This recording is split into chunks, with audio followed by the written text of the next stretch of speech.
Australia is known for its peculiar wildlife: wombats, kangaroos, emus, wallabies and platypus. The Taronga Conservation Society Australia is more than a place to see exotic wildlife from Australia and all over the world. It is a not-for-profit sanctuary to protect our furry friends and the not-so-furry ones as well. Taronga Zoo might be one of the best located zoos in the world, with stunning views over Sydney Harbour. But dig a little deeper and you'll see that this century-old institution has evolved into a world-leading conservation organisation dedicated to securing a future for wildlife and people. Did you know you could stay overnight at Taronga? I didn't.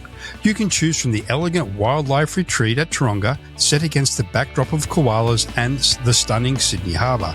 Or take a walk on the wild side at Roar and Snore, an unforgettable glamping experience that lets you explore the zoo after dark. Let's explore the Taronga experience. Hey there everyone, I'm Don, Professor Goway, and welcome to the GowayPro Travel Tale Podcast.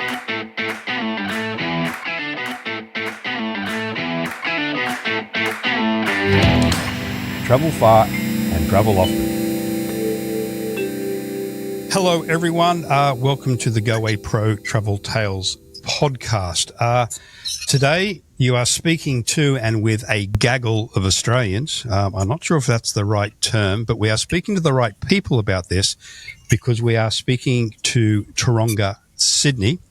And with us today, all the way, and they're actually live in Sydney at about 8:30 in the morning on Tuesday. We're recording this 6:30 at night. On Monday night in Toronto, we have Monika Townsend, who is the trade sales manager of Taronga Sydney, and we have Nic Boyle, who is the executive director of Taronga Sydney. So welcome, guys. Oh, sorry, hang on, I missed someone who's actually here in Toronto. We have Nic Boyle, who is our commercial manager for our Down Under product in Toronto as well. So Meg, one second. Monika and Nic, welcome from Sydney. How you doing? Very well, thank you, Don and Megan. Thanks for having us. Thanks so much, guys. It's lovely to be chatting to you.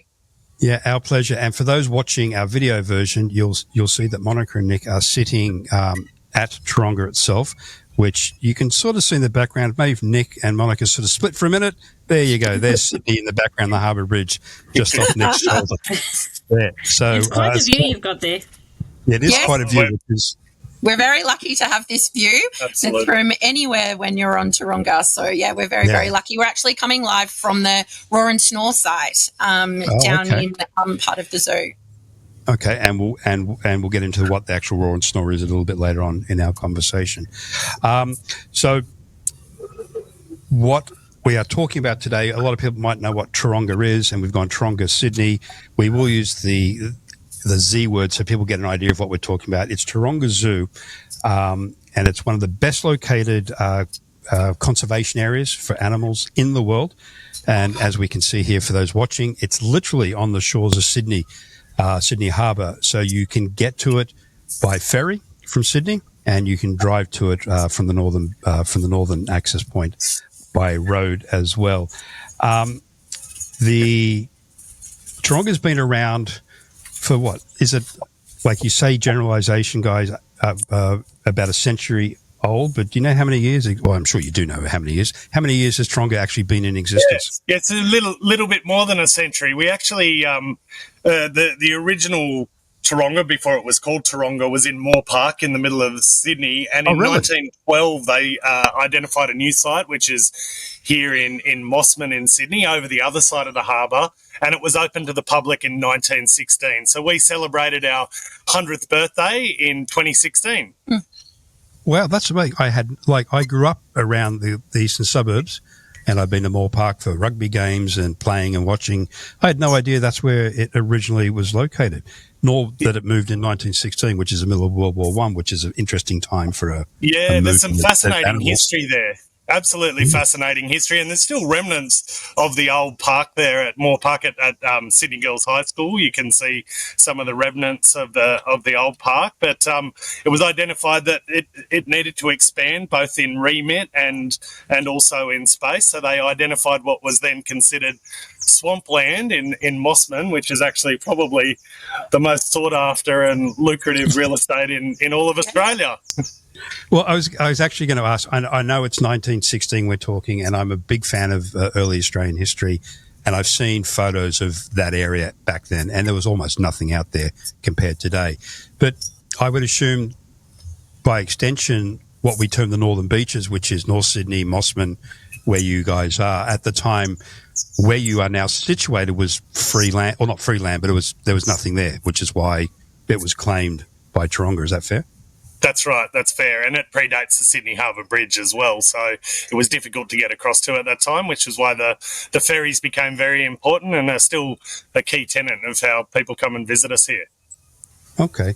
So can I ask, because I don't know this either, Taronga, the word, what does it mean? Where does it come from? I'm going to guess it's Aboriginal in origin.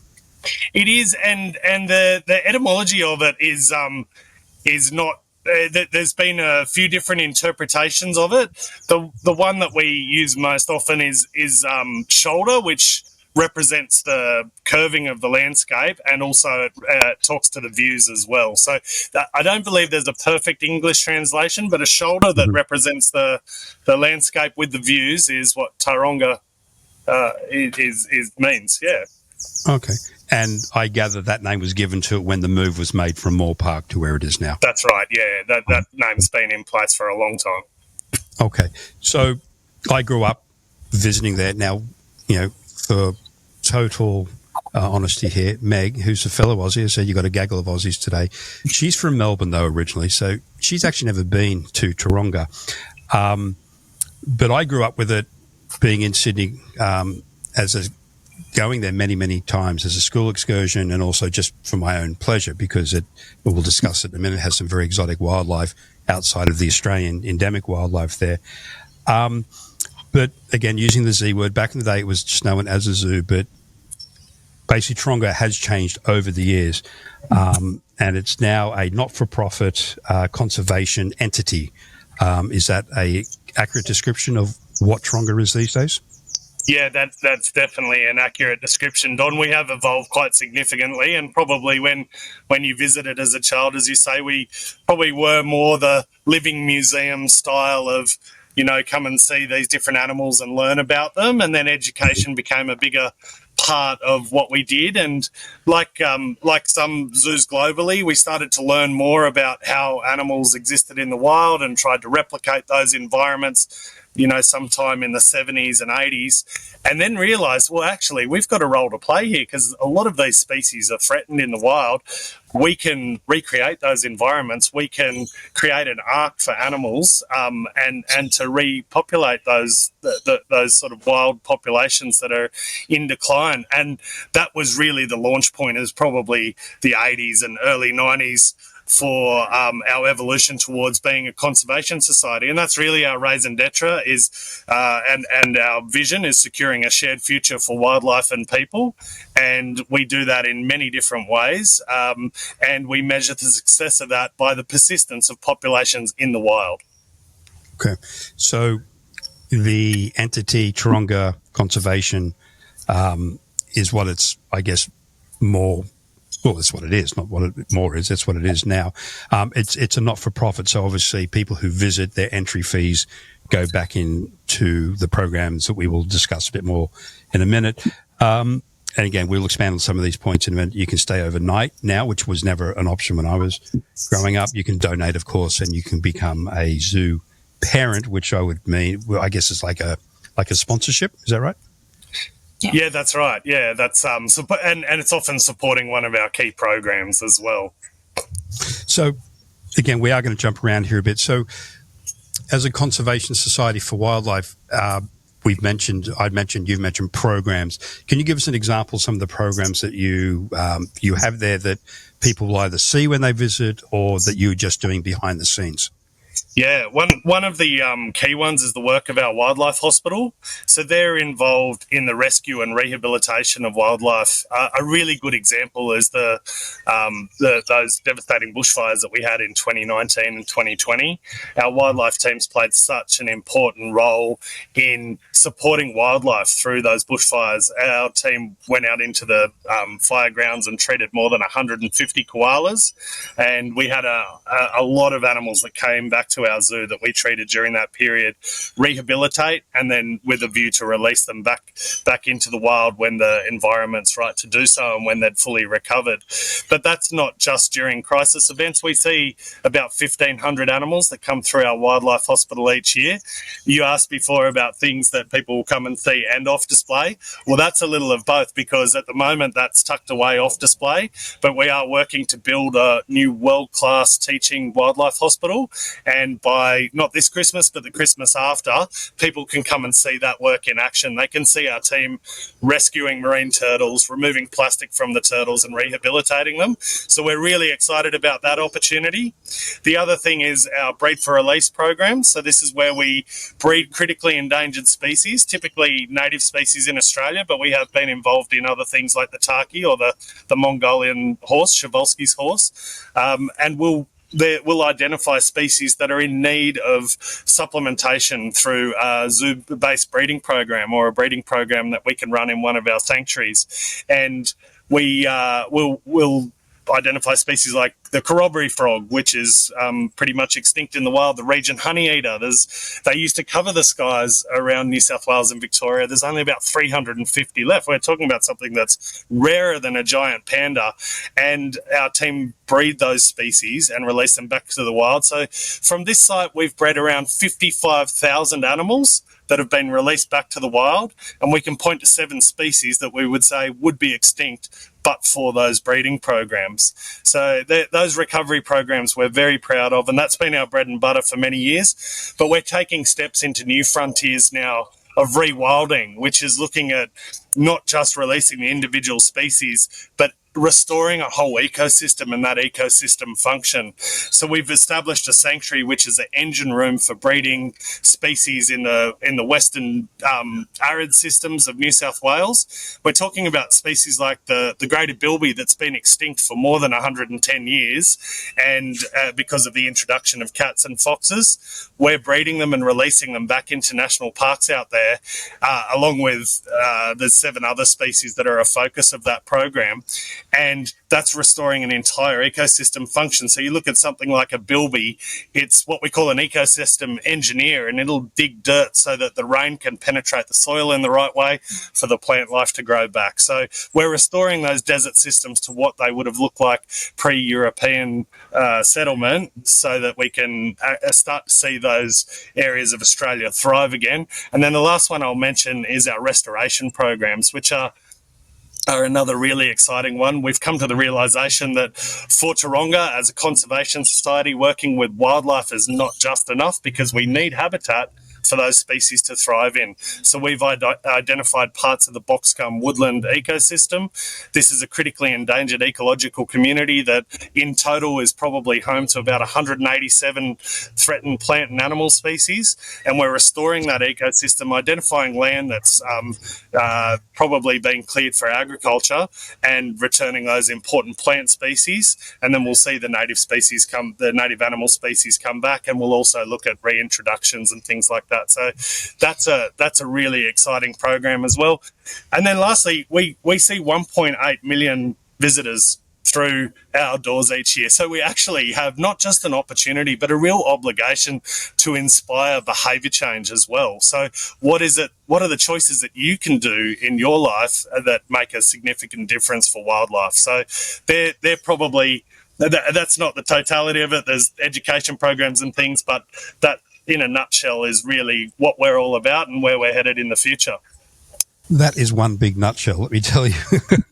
I've got a handful of questions off that bit of information you gave us. So in no particular order.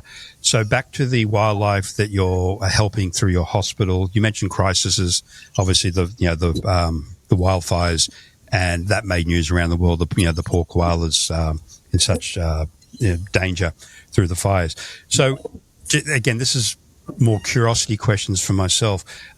If someone's driving around Sydney now, a lot of people out there may not know that there's a lot of endemic wildlife around the suburbs of Sydney. There are koalas, kangaroos not so much, but they are around. Bird life, particularly where my stepdad lives up in Whale Beach, which is in your area, in the Northern Beaches, where we have Nic and Monika. He has cockatoos, galahs, magpies, kookaburras flying in every morning, the whole thing. Like bird life, particularly lizards, snakes, and some of the more exotic wombats, koalas are in the suburbs. So if I'm driving down the street and I see an injured animal on the street, is this something that I could bring to you for your hospital to look after and you would then release back into the wild? Absolutely, yeah. We the Taronga Wildlife Hospital here takes wildlife from many people who come across them in Sydney, and also plays a service for the wildlife carers like Wires and others that do it on a volunteer basis. So yeah, you could definitely do that, and that's how a lot of our wildlife come through. It might be someone spotting a turtle stranded on a beach, or a little penguin, or a cockatoo, or whatever it might be. Yeah. Okay. Now, you've mentioned some of the reintroduction programs you're doing, and you mentioned the horse species and some other larger animals. For those who don't know Taronga where it is now, it's a big area. Actually, on that note, what's your acreage or hectareage or whatever it is where you are now? In total, here in Sydney, 28 hectares. We've got sanctuary-based breeding in an area called Dubbo, which is 300 hectares, and then we've recently. That's 300 hectares where visitors can see, but there's another 1,000 or so where we're running breeding programs and things like that behind the scenes. And then the new property that we've purchased for restoration is about 3,500 hectares. Right, yeah, so that's my question. You mentioned Dubbo is an area in rural New South Wales. And again, that's why I was wondering, because people, if they do visit Taronga or know it, they might think, well, where are you putting all your horses and your larger animals? But that's obviously in the country of New South Wales where they have room to roam. You mentioned 1.8 million are coming through your doors annually, which is amazing. Is that mainly domestic? Is that Aussies coming through your door, or is it more predominantly foreigners, globetrotters? Yeah, it's a bit of a mix. I might let you handle this time. It is a little bit of a mix. I think at the moment we're at about 35% of our visitation is coming from our international markets. So that includes the North American market, which is actually one of our biggest visitor markets that comes to Taronga, and really is one of those markets that's very, very engaged with everything that Nic was just talking about in regards to our conservation programs, but also very engaged by watching our documentary as well, which does show that behind the scenes that Nic mentioned about the hospital as well. So we've still got a little way to go to be where we were pre-COVID. We were about 50% of the visitation came through the tourism team and came from international markets. But I suppose post-COVID, there's actually people are traveling very differently. They're after very different things. And I think some of those programs that we run and the behaviour change that Nic was talking about as well is very much at the forefront of everything that we do when we do have those international visitors coming through as well. Yeah, for sure. I think everything that Nic sort of outlined, and again, that's sort of in a nutshell, there's much more detail to it all. Yeah, that's definitely, I think, reflective around the world. When people are getting involved with wildlife encounters, they're looking for the guidelines and parameters that the Taronga now definitely embraces. So, again, some of the questions off the back of Nic's outline there. So all you mentioned is amazing. It's stunning what you're doing. It's like kudos to you. It's the right thing to do. But for me as a school kid going there, and I know for a fact that to the extent you just described, Nic, wouldn't have been happening back then. But back in the day, was Taronga just a living museum, or has it historically been involved in protection and conservation? Yeah, it's historically been involved in the protection of conservation, but I think probably from the 80s as well, where it really probably started to pick up a bit, and then into the 90s, but certainly not to the extent of what we're working on now, Donna. I mean, our investment in conservation, even in the last decade, has grown from probably about 4 or 5 million a year to about 16 or 17 million dollars invested directly into conservation efforts in the wild. That's not including all of the stuff that we might do on site as well. So it has grown significantly, both in the type of conservation, the sophistication of our conservation. We've got the largest science team for an organisation like this in the Southern Hemisphere. We've got around about 28 scientists that are either full-time or part-time or in PhD roles.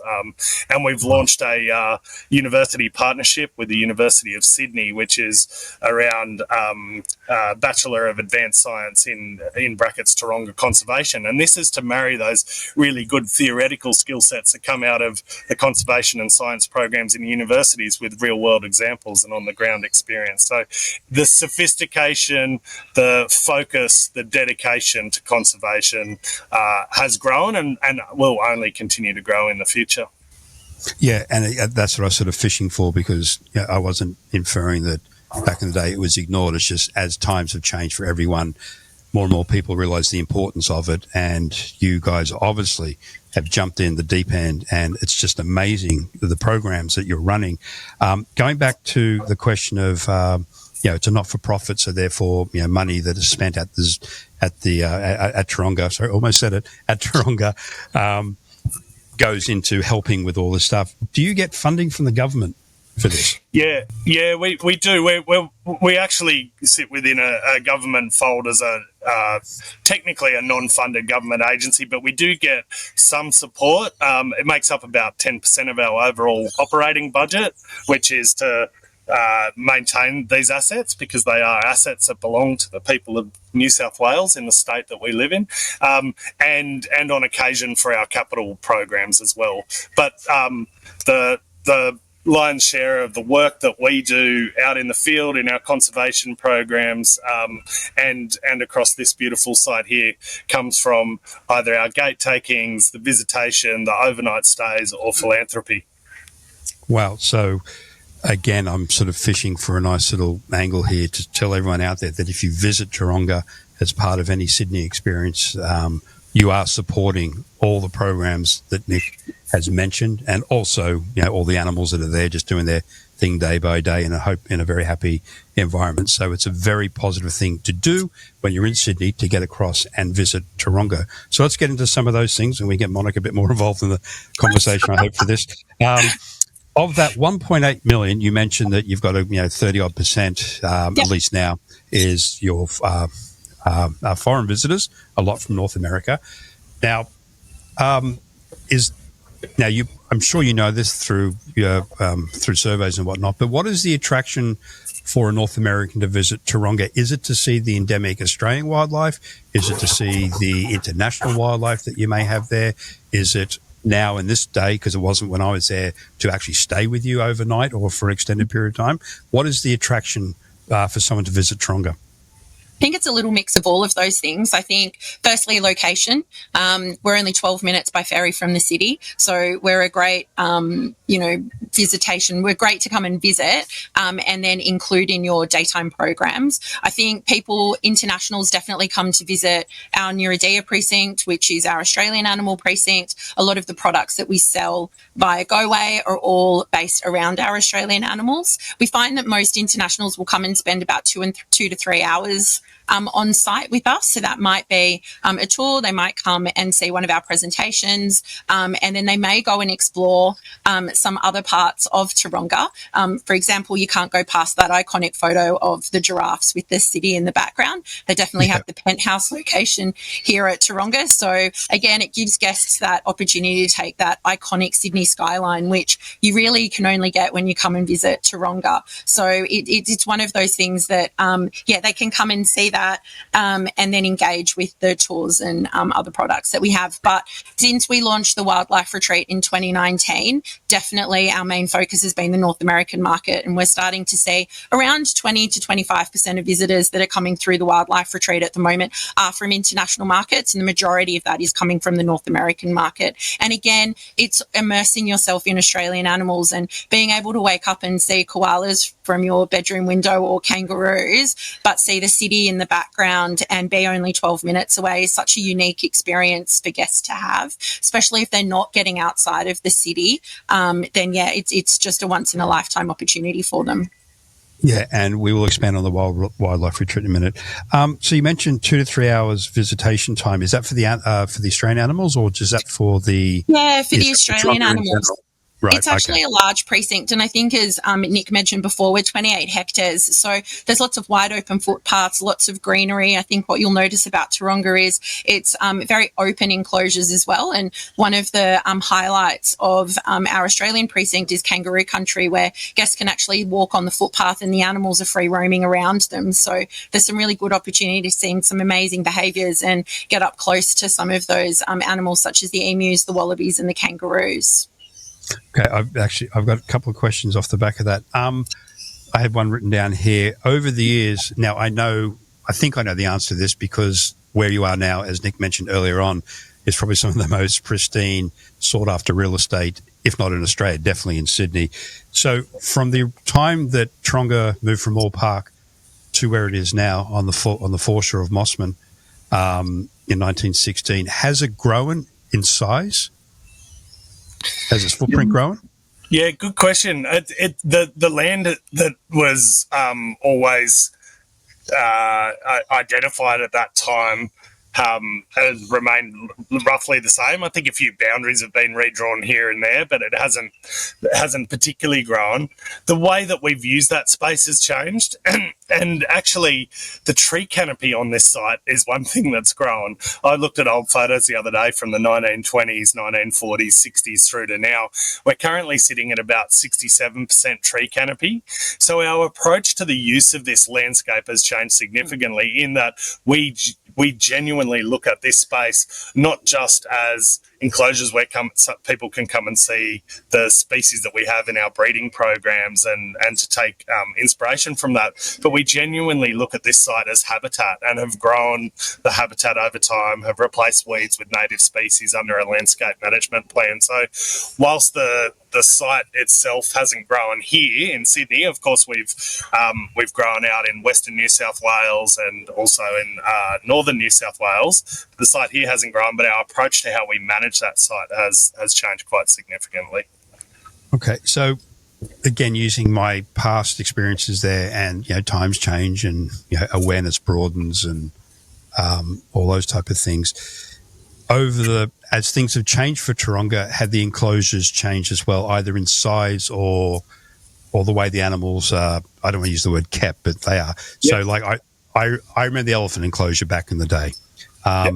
I remember, I think there was a big central area, I think, where monkeys, like big troops of monkeys, would hang out, and they weren't the most conducive to their natural surroundings. I would assume over the years that the enclosure attitudes have changed as well. Yeah, absolutely. They have done. Yeah, the amount of space, the complexity of the environment, facilitating choice and agency for the animals. Choose to sit in the sun, choose to sit in the shade, choose to climb, choose to secrete themselves, to find areas where they're sort of comfortable. That's been a really important part of how we build it. The other big evolution in how we care for animals over quite a number of decades has been an approach to consider the social needs of the animals as well. What's the group size look like? What's the capacity for them to get away from the group when they need to? How do you build in that complexity? So it definitely has changed over time.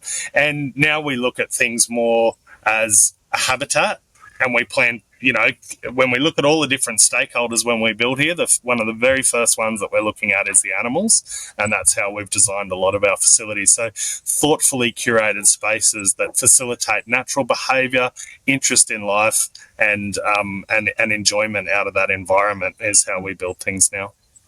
Okay. One of the highlights I remember going to Taronga as a kid was you'd see the Australian endemic wildlife, which you get used to because often school kids will do. Even Meg would have done it down in Melbourne. She would have probably gone off to a farm somewhere to watch the sheep get shorn, and you might have seen kangaroos in the wild, that type of thing. But one thing that I have yet to ever see in the wild, and they're very difficult to see, is a platypus.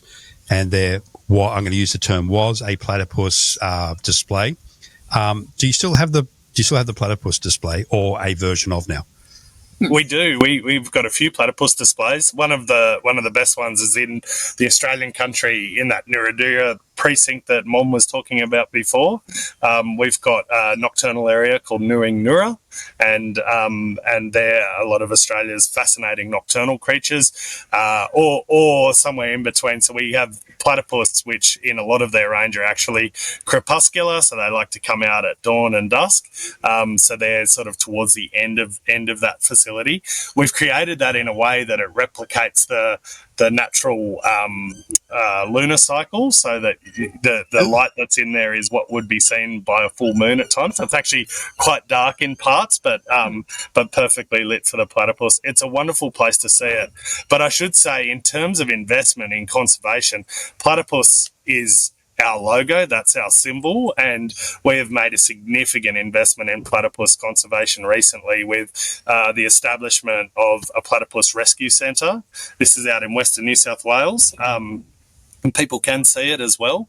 It's a facility that can take up to 100 platypus. That was one of the things that we learnt in the middle of bushfires and droughts. And there was koala hospitals dotted across the coast of New South Wales, but there was no one that could take in platypus en masse. So we said, we've got to fix this. And we've built that facility now so that we can take in platypus in really big numbers, in numbers big enough to repopulate those river systems should we need to.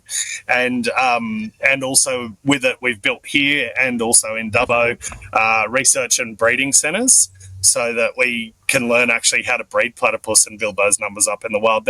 We have bred them here at Taronga before, but they're a species that's notoriously cryptic and difficult to breed, so we need to learn as much as we can about them. Okay, I see one on Mon's T-shirt there as well. Yeah, exactly. Yeah. I hear some thumping in the background. Are you feeding some animals at the moment? I think there is something going on over there. We're just checking. Yeah, we are surrounded by wildlife and nature. I'd say it could even be a free-ranging brush turkey making all that noise. There you go. Fantastic. Just back to the platypus. Are they an endangered or under threat species in Australia? Yeah, they definitely are. They've been impacted, and that, in fact, their level of endangerment has been underestimated. That we've done some research with collaborators at the University of New South Wales that's been looking at platypus numbers across Australia broadly, and they've recently had changes to their listings in a number of states to recognise just how threatened they are. But they're one of these species, and we look at it like koala. Now everyone recognises that koala are potentially on the brink of extinction, and by 2050, unless we turn things around, they could become extinct. That's a fact. Really? And platypus are probably the next one on that trajectory because they're one of those species that live in an environment. They live right throughout from the very most northern parts of Australia in Queensland right down to Tasmania. But all of those precious freshwater ecosystems are under threat. So they could be the next one if we don't turn things around quickly. Is that encroachment by us as humans, climate change? Yeah, there's a number of different factors. It's our waterage usage in Australia. It's the changing of water courses. It's how we fish those systems and some of the different traps that have been used to catch freshwater crayfish that have caused entanglement. There's pollution in the water system. So, yeah, quite a number of different threats. It's also introduced species, foxes, cats, dogs, things like that. Right, okay. Yeah, well, that's not good news, but the news you're doing in trying to protect them is fantastic news. Monika, in regards to the animals that can be seen, we've discussed the endemic Australian wildlife platypus, obviously. I assume you'd have some wombats, echidnas, the classics, emus. Do you have a cassowary there? Or cassowaries, we do have a cassowary, yeah. Okay, just one? We definitely do. Okay, they're really cool. We've got one cassowary, Yeah, we've had pairs in the past, but they're paired for breeding, but sometimes they like to have a less gregarious period of time as well. So they do like to spend time on their own. And then there's a cooperative breeding program across a number of sanctuaries and wildlife parks. So from time to time we'll have a pair here. And it is a highlight. It is one that we get a lot of questions about when visitors are coming as to whether or not we do have a cassowary. It seems to be on everyone's bucket list as well. So, yeah, they can definitely tick that off when they come to visit Taronga. Yeah, they're cool birds, very cool birds. So from that's the Australian side. Again, there are many more indigenous wildlife that you can see at Taronga, but on the sort of what an Australian would view probably as exotic, like lions, tigers. What's again just an overview of what other sort of wildlife are on view at Taronga. Yeah, so we have an Asian trail, so you can go down and see our Asian trail. Come October, November, we'll be having Hari, a one-horned rhino, will be joining us from Dubbo, and some water buffalo as well.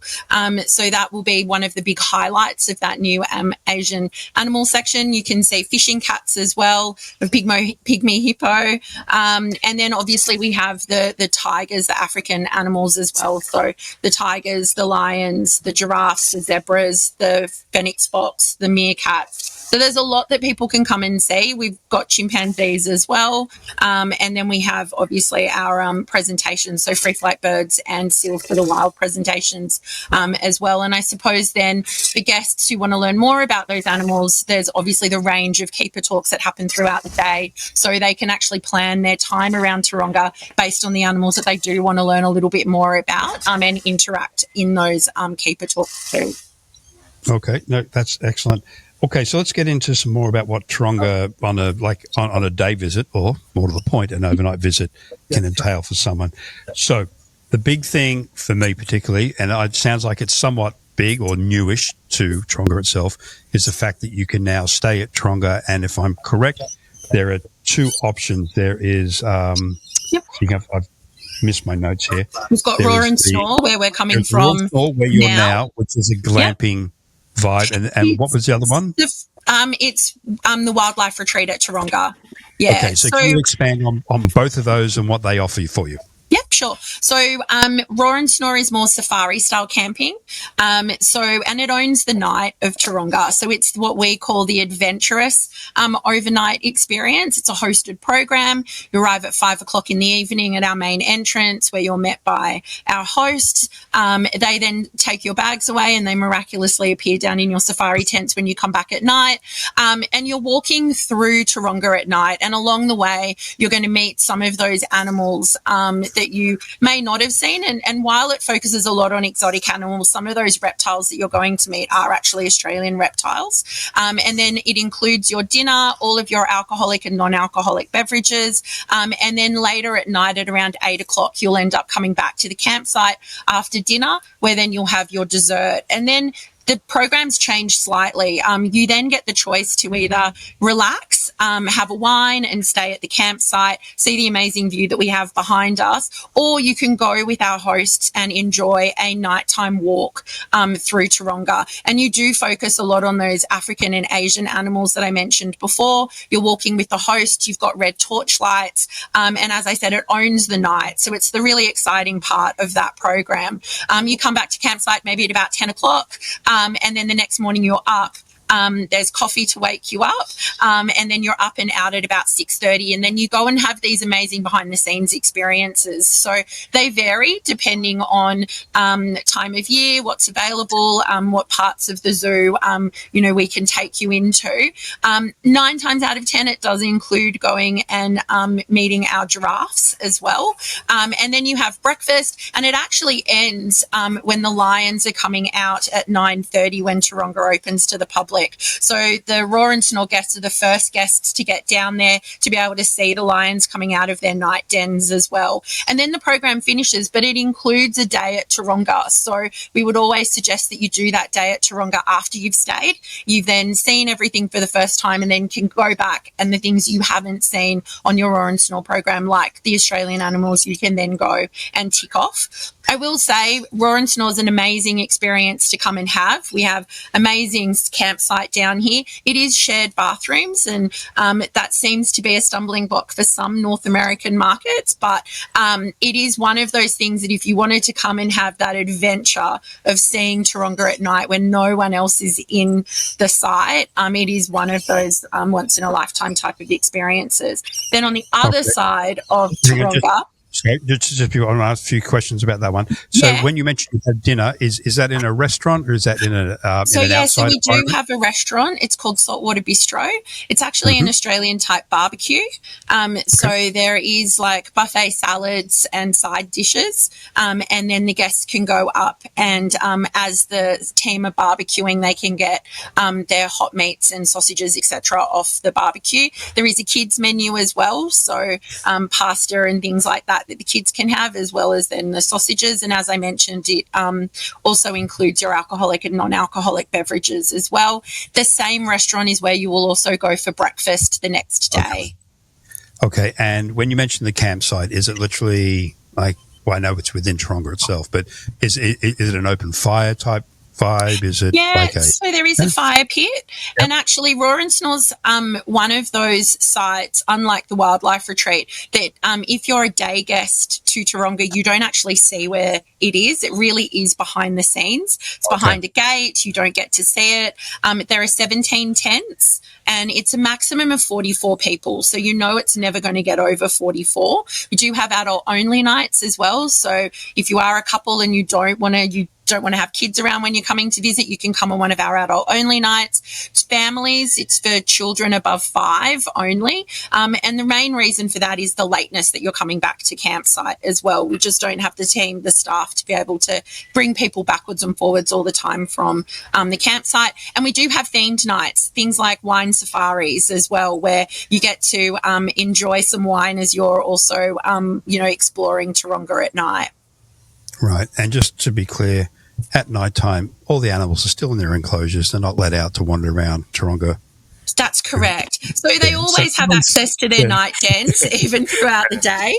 But yes, they'll definitely still all be in their enclosures. It's adventurous, but not that adventurous. Not that adventurous. There might be some lawsuits and insurance issues, I think, otherwise. Yeah, and you'll happily store people's baggage for them when they spend the day there, That's correct. So after you've stayed, when the guests are heading out to explore in the morning, the staff will collect their luggage, and that will be stored at the main entrance for the guests to pick up as they're departing once they've enjoyed their day. Okay, and as I said, the program finishes at 9:30. So after 9:30, they want to spend time in Taronga, they can, but no other activities booked before 9:30 because they wouldn't be able to get there. Right. Okay, so I got a question for Meg. So, Meg, when we add this to a trip or a day, or we add it on as a day tour, what are the options to get to and from? Is it like a ferry in, drive, like road transfer out, reverse, both ferries, both road transfers, basically what people want to choose? Yeah. Essentially all of the above. So we have private transfers loaded in our system, so from airports or hotels straight out to Taronga. So you can do that in either direction, in both direction. One of our really popular products that's in a lot of our packages is a hop-on. It's a combination of a hop-on, hop-off Sydney Harbour cruise, valid for 48 hours, and it includes entry to Taronga as well.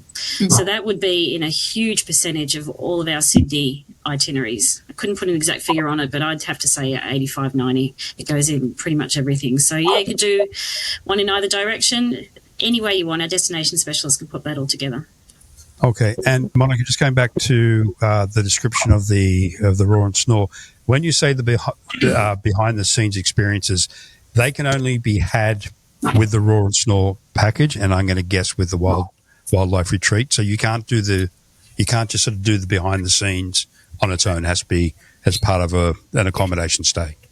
Correct. So those behind the scenes areas generally are accessible if you're doing one of our overnight programs, so Roar and Snore Wildlife Retreat, or if you go on one of our tours that we run as well, then you have the opportunity to go behind the scenes. But yeah, they're not for general public guests coming just to have the day at Taronga. They won't have access to behind the scenes areas. Okay, then. So how does the wildlife retreat experience differ from the roar and snore? So the wildlife retreat is more the relax and luxury. Also, it focuses more on the Australian animals. It does have its own entrance and it operates more like a hotel. So it is a hotel style of room that you're coming into as well. Check-ins at 2, check-outs at 10, can stay multiple nights, whereas for Roar and Snore, it is that one night program where you come, we wow you with everything, and then you can enjoy your day at Taronga. With the wildlife retreat, you can stay multiple nights.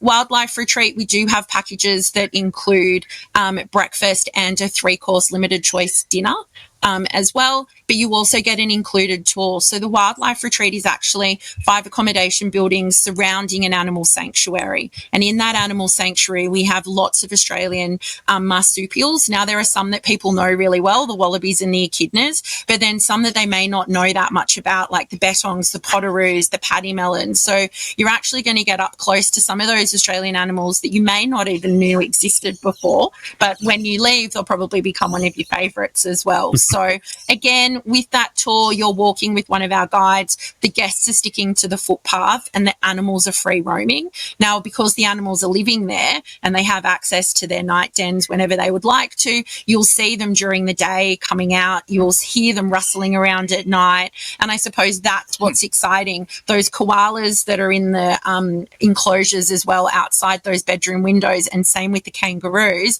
you're going to hear them at night. You're going to hear them rustling around. It's a really unique experience to be having. The wildlife retreat has 62 rooms, so 58 of them are standard rooms, and then we have 4 suites as well. So depending on the size of the group that are coming to stay, we do guarantee interconnecting rooms. So for families of 4 or more, we can do interconnecting rooms. Maximum number of people in a room is 3.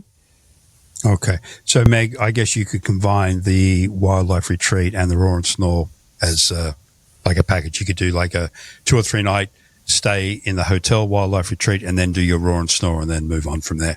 Yeah, if somebody wanted to do that, you could absolutely pop that together. And it's funny you're talking about hearing the noises. I know from when I was young, koalas can make quite the racket. Yes, which they I can. think which surprises a lot of people. They're not not always the quiet little things that you may expect them to be. And I think it's nice at the wildlife retreat because, as I said, they're living there. So when the keepers are coming in the morning and giving them new leaves for the koalas, that's when you're going to see them really active as well, climbing up and down the trees, eating those leaves, finding their comfortable spot for the day. So, again, another unique experience that if you weren't wandering through the zoo early in the morning, you would probably never have. Right. Do you have drop bears? Oh, sorry, Don. You have drop bears there? For those who have no idea, obviously Monika and Nic know what I'm talking about, as does Meg. I'll throw up what a drop bear is. It's this little tease that was invented by someone, particularly to North American clients, about koalas. They don't exist, but I'll show you what that means in a minute on the screen here. James Cook, one of the early explorers who first came to Australia, he actually coined the term. So he was there with Joseph Banks, and what they found was that these things kept dropping out of the trees and attacking them, and they thought they looked like little bears, so they were just like, we'll call it a drop bear, and so the name's stuck. But technically, it's actually just a subspecies of the koala. It looks very like a koala. Yeah, like a wilder version. Yeah. So if you look at, I won't come too close, but I'm just going to point. So the difference between this and a normal koala, firstly, you're going to see the size. Then if you can see he's got those black hairs that are almost like bristles. They actually come out a lot further from the fur, so they're really, really coarse. Okay. Keep your hands down nice and low. Okay. All right, just gonna flat hand. Okay. Oh, he's yours now. Okay. Yeah. Just okay. No fast movements. Okay. Yeah. Nice and steady with the bear.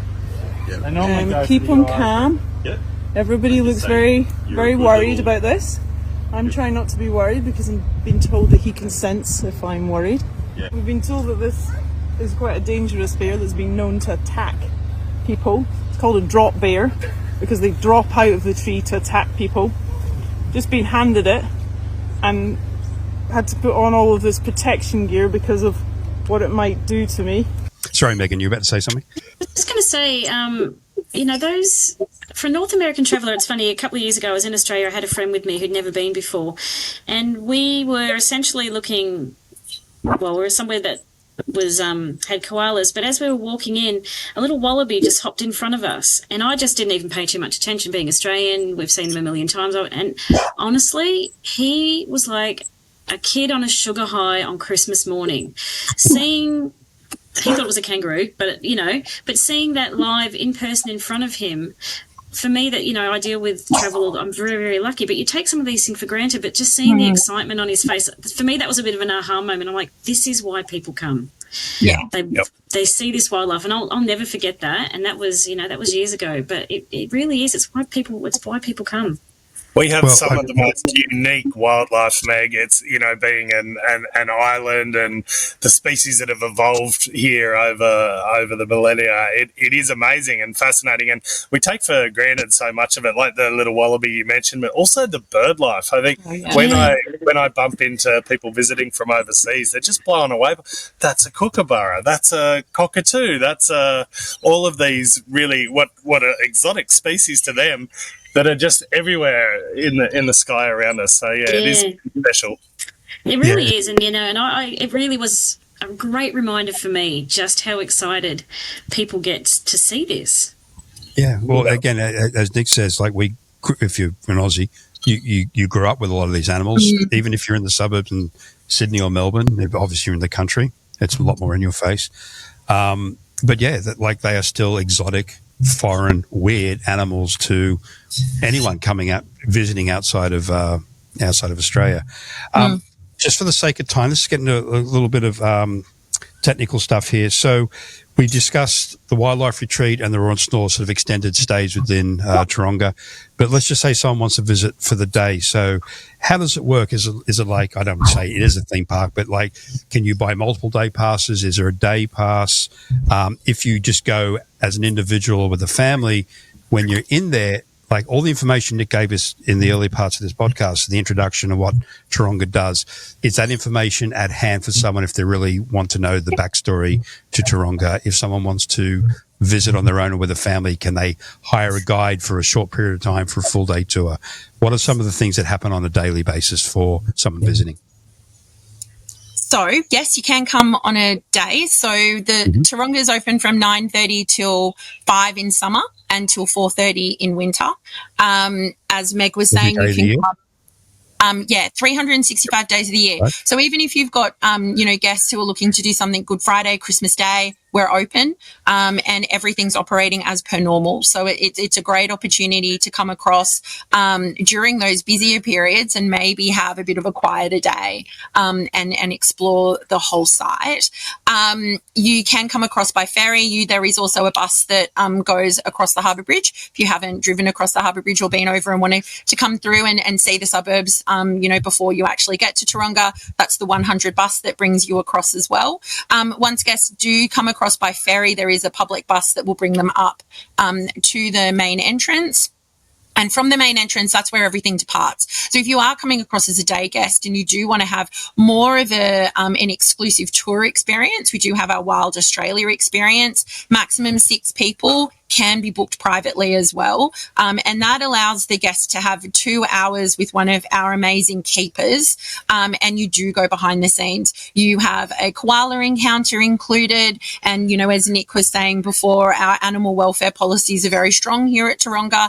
And so when we're talking about encounters, we're talking about being able to go into the enclosure with the keeper, but at no stage are the guests touching, holding or feeding the koalas at all. And you're learning a lot more about that conservation work that Nic mentioned before and the efforts that Taronga is putting into that. So again, like you were saying, Don, the guests are going to get that subtle messaging about behaviour change, our conservation programs, our tie to country, all in that tour experience that they're going to have. And they get that as a day guest through the signage that we have as well.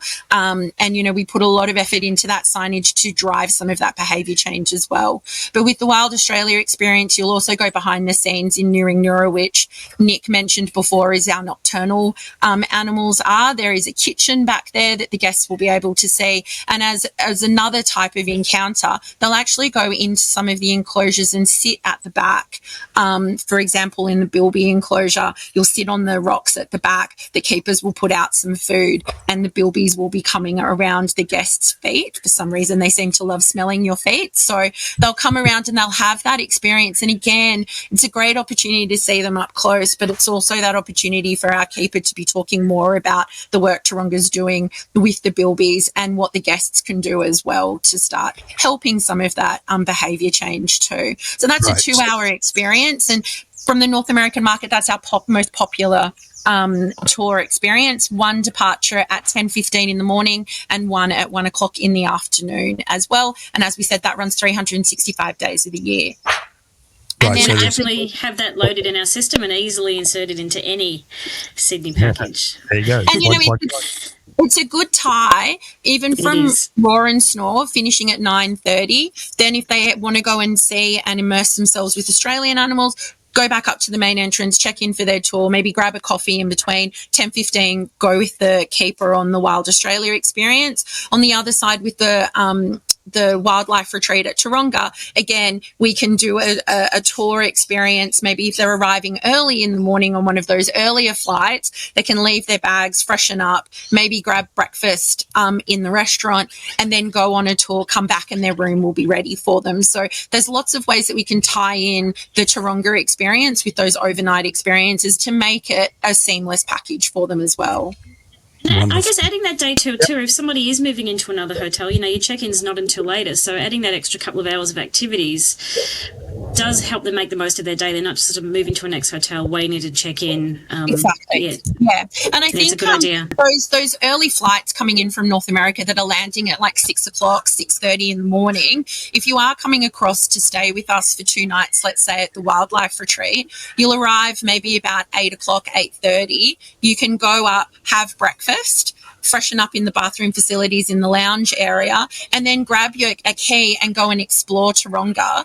And then our team at the wildlife retreat will speak to housekeeping and try and expedite that room so that it's ready for the guests to be able to come back maybe 12 o'clock. And then the Nuggera Lounge does serve like a casual lunch from 12 as well. So again, it's a seamless experience that's kind of keeping the guests up, which is always the challenge when arriving on those early flights. Yeah, and check-ins and check-ins are getting later and later, right? So a lot of hotels are pushing it to 3 o'clock now. So that's a really great way to just take advantage of that first day.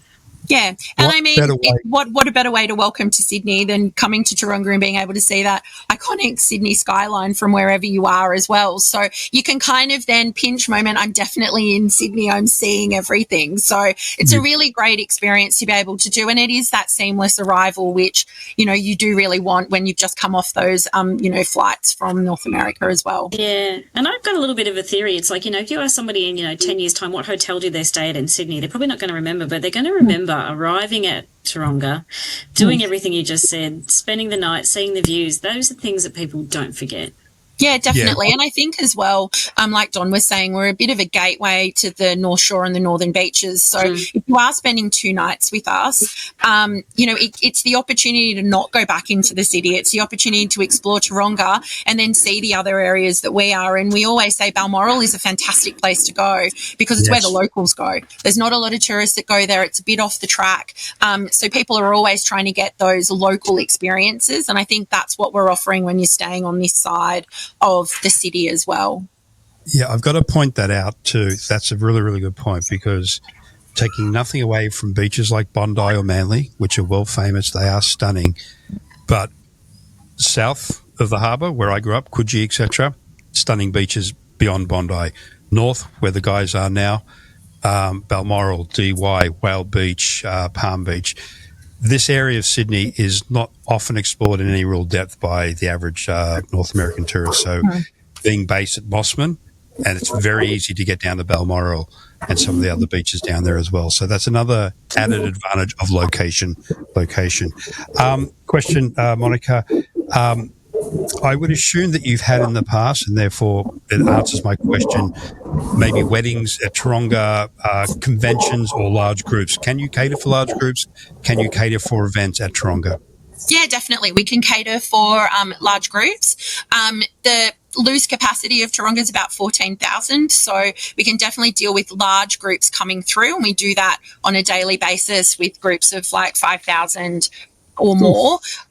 We have great function spaces, including some amazing, unique outdoor lawn spaces. So our concert lawn, for example, is where we do our Twilight at Taronga concerts, and that has an amazing view, again, looking back across into the city, and can hold up to about 2,000 people. So you've got some nice small lawn spaces that can hold 100, maybe 50 people if you wanted something a little bit more intimate. But if you were going for something large, then hiring the concert lawn, having a food truck festival, and, really activating that space is a unique way for people to, again, see that skyline. And obviously we have function spaces as well. The newest one with that would be the Gilly rooftop. It has 180-degree views looking back across into the city, and that has a capacity of about 80 when you're sit down, and about 100 cocktail style. But our largest indoors function space holds about 350 people. And what we are very good at doing is tying in a tour. So let's say you're having a nighttime function, we can do a sunset tour. So where they can arrive at our main entrance, and we can do an hour and a half of walking through our Australian precinct, and doing a bit of that introduction, understanding what Taronga's all about before then they're going into their function as well. It's a really nice tie, and it's better than just arriving and going straight into the function centre, and then people are going, well, why are we at Taronga? We haven't engaged. But that's a really great way for you to actually come in and engage with us. And if they are really large groups and we can't do things like tours and stuff like that, there are other ways that we can activate and engage, which we're working on at the moment. Yeah, and make it special for them. Okay, then. So is there any for the for Taronga itself, be it in Sydney or even out of Dubbo for that matter, any sort of upcoming new events or celebrations that you're celebrating, and or any new enclosures or animal additions to you can take this one, Nic. Oh, yeah, happy to launch it with a few, and you can cover any gaps, because we've got a lot of exciting stuff happening. Actually, probably a bit too soon for the audience this will go out to, but we're starting a Taronga After Dark series, which we're really excited about, because this place is just so magical when the sun sets, and only our overnight visitors often get to see it. So we're looking at ways to open up certain spaces for people to come in and see those beautiful views and the beautiful sunsets. And also we recognise that a lot of our animals are quite active at that sort of around dusk, so that's a really good opportunity to give them more activity and enrichment and things like that as well. The other one that Mon highlighted before is opening at Christmas. We'll have a new Asian facility with a greater one-horn rhino and water buffalo. Greater one-horn rhino, a great story, and we've done some work with the guys in Bardia National Park. We're one of the founding patrons of the International Rhinoceros Foundation, so they're a great story of a rhinoceros species that's up actually on an upwards trajectory, unlike a lot of the others. So we want to celebrate that with that facility, and it's a great new addition to the site here.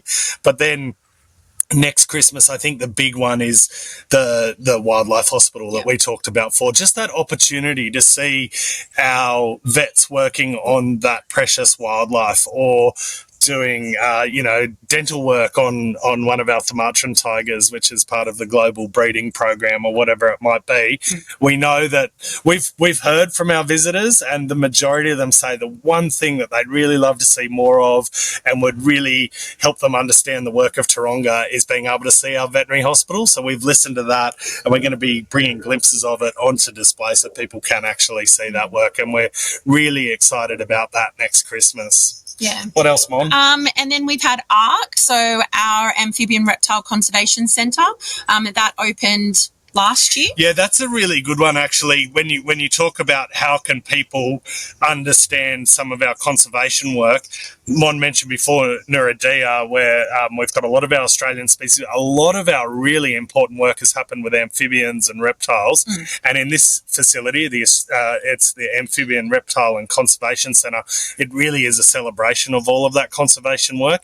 You can see species in there like the southern corroboree frog that only exist in our breeding programs, both here and in situ up in Kosciuszko National Park. So that's really exciting. And then out of there, I'd also say the Blue Mountains Bushwalk is another really good one for our international visitors. So I talked about the Regent Honeyeater before.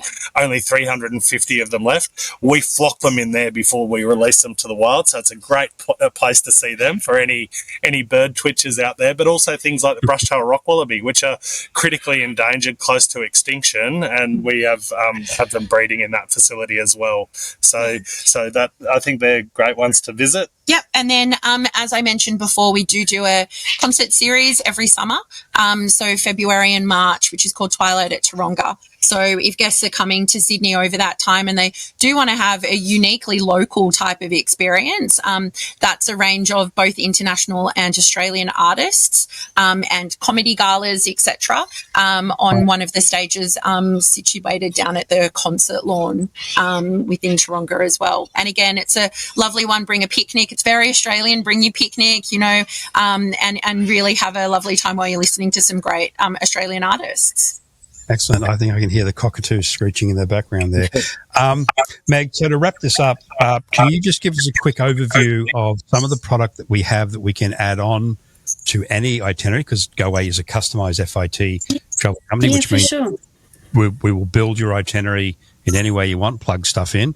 And anything that any existing popular itineraries we have which already include Taronga.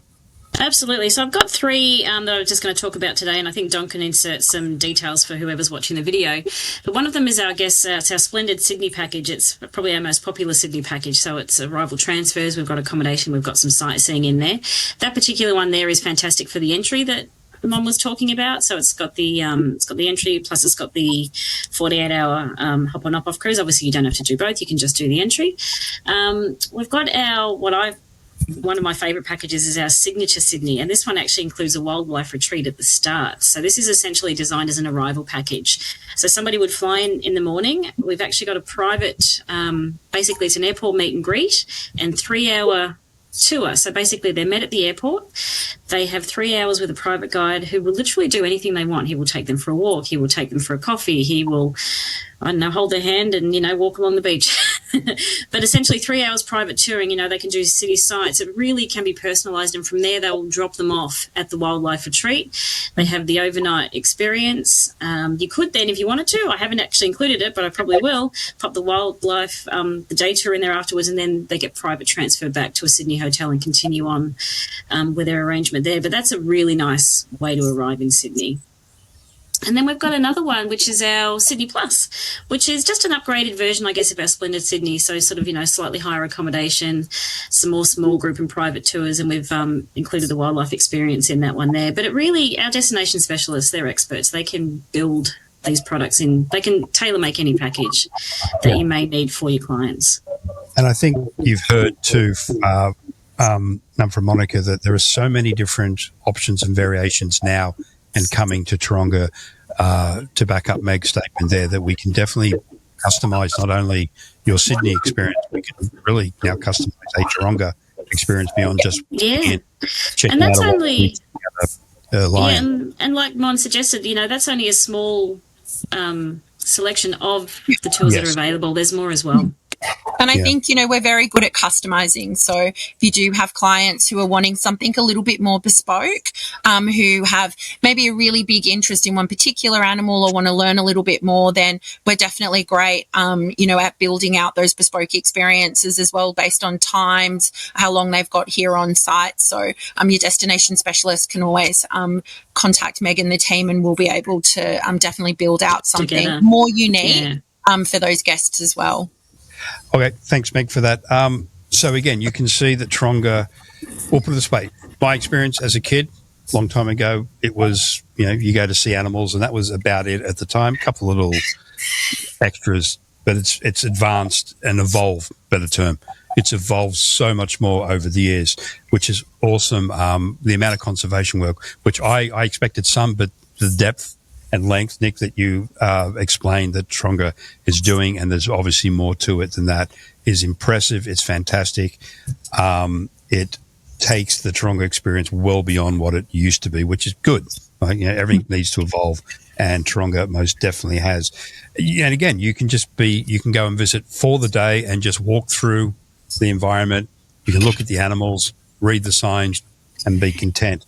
Or you can just get down a good wormhole of all these behind-the-scene experiences, in time seeing the hospital in action, getting in-depth instructions and information from private guides, staying overnight, Roar and Snore Wildlife Retreat. Again, it's got so much on offer. And you've heard throughout our presentation today, views of Sydney here, fantastic that. The property that Taronga sits on, if it was to ever sell, would make whoever owns it, I guess it's the government owns the land, make them gazillionaires, even more so than governments are. But it's such prime real estate. The views to the harbour are fantastic. And what I was amazed, even as a kid, when you came across on a ferry and you'd look like you'd see the jetty where the ferry is going to pull in, you'd look up and you couldn't really tell that there was a large, I'll use the Z word, zoo there, because it was just, covered in canopy. And that was 30, 40 years ago. And Nic, you were saying 67% now is covered. It's just a stunning location to experience Sydney on arrival. It is the best way, if you're not getting out into the country, to get up very close and personal, without touching, of course, endemic Australian wildlife and stuff that you'll never see, or very rarely see, if you were out in the country yourself, like platypus, particularly wombats to a degree. It's almost impossible you'll see them in the wild by chance. So you can get very close to this. Plus, the more Australians would consider exotic, lions, elephants, giraffes, etc. It is stunning. I can't but congratulate Taronga on how it has evolved and how much effort you're putting into protecting the Australian wildlife, the foreign wildlife as well. Kudos to you and your teams out there. The fact you've got all these professionals on staff. Nic, you said how many scientists and PhDs with you? Yeah, we've got about 28 scientists and then another 14 vets and vet nurses, and a big conservation team, because that is our raison d'etre. That's our focus. Yeah, and it's obvious that that's what Taronga is in the modern day, which is awesome. So on that note, I would like to thank Monika and Nic for getting up. Okay, let me ask, I know it's 8 or was 8 o'clock in the morning for you. Is that early for you guys? Is when you normally start? Are you normally up with the lions and that type of thing? Yeah. This time of year, we haven't hit daylight savings yet, so the sun's up bright and early. Yep. We've got the Channel Bill cuckoos that have arrived in Sydney now. They're migratory and they're very noisy in the morning. Oh, yes, definitely. Yep. Hey, again, complete aside here, just popped in my head. Of all your staff, which you have many, like you just mentioned on the conservatory side, do your staff live on premises, or do people do your staff commute in? Yeah, we have people who stay overnight on premises that are looking after our accommodation programs, but we do have a lot of people who commute into site as well. Yeah, again, that's purely a personal curiosity question. Yeah. I'd like to thank Meg for hanging back after hours to talk to us. I can see my lighting's changed. When we started it was daylight, now it's a little bit darker outside now. We're getting brighter over here. Yeah, my light switch is just too far away to get to, so sorry about the light. Well, I know we're ahead of you. The future looks bright, guys. It's a lovely day. Yeah, you're in the future for us, and I'm in our little studio in the basement, so my light doesn't change at all. So again, Monika and Nic, thank you very much for your time. I found that truly enthralling and enlightening. I learned so much today. I, again, had no idea that Taronga, before it was Taronga, was at Moore Park. So there you go. I was going to say, fun fact, I was with Monika last week in Los Angeles. Yes, so exactly. A week ago, she was in North America, and now look where she is. Okay. You should have dropped by our road show, Monika. It would have been good before our chat. Anyway, again, thank you guys for your time. Yeah, thank you. As always, thank you, people out there, agents. We know your time is precious, and we appreciate you listening in to our podcast, be it through the headphones or watching it on YouTube. Thank you, Monika. Thank you, Nic. Thank you, Meg. Thank you out there. And we'll talk to you next time. Good day. Thanks, Good night. everyone. Thank you. Bye.